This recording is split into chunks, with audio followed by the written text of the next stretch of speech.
নারায়ণগঞ্জ তথা সমগ্র বাংলাদেশের মধ্যে ঐতিহ্যবাহী যতগুলো শিক্ষা প্রতিষ্ঠান রয়েছে তার মধ্যে অন্যতম 1906 সালে স্থাপিত। আমি নারায়ণগঞ্জ বায়ো একাডেমির একজন প্রাক্তন ছাত্র। বিগত সময় আমরা দেখেছি নারায়ণগঞ্জ বায়ো একাডেমি ফলাফলের দিকে সবসময় শীর্ষে ছিল, কিন্তু ইদানিং সময় দেখা যাচ্ছে বর্তমান প্রধান শিক্ষক হুমায়ুন কবির এবং সদ্য সাবেক সভাপতি এ কে এম শামীম চৌধুরী দ্বারা নিয়োগকৃত যে দুর্নীতিবাজ হুমায়ুন কবির স্যার, তার নেতৃত্বে বিদ্যালয়টা পরিচালিত হচ্ছে। বিদ্যালয়ে সর্বত্র এখন ঘুষ এবং দুর্নীতি চলমান।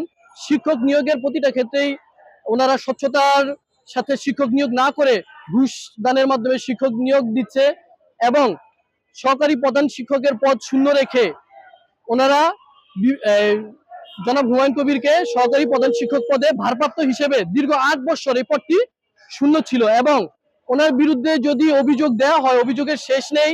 উনি বালিকা শাখার নাম প্রকাশ অনিচ্ছুক বেশ কিছু শিক্ষিকার কাছ থেকে জনপ্রতি 3 লক্ষ টাকা নিয়েছে তাদেরকে এমপিও ভুক্তি করবে এই দাবিতে, কিন্তু পরবর্তীতে দেখা গেছে যে তাদের এই দাবি এই আশ্বাসটি শুধু মিথ্যা আশ্বাসই ছিল এবং জনাব হুমায়ুন কবির পাঠ্যপুস্তক বই পাঠ্য করার জন্য 82,000 টাকা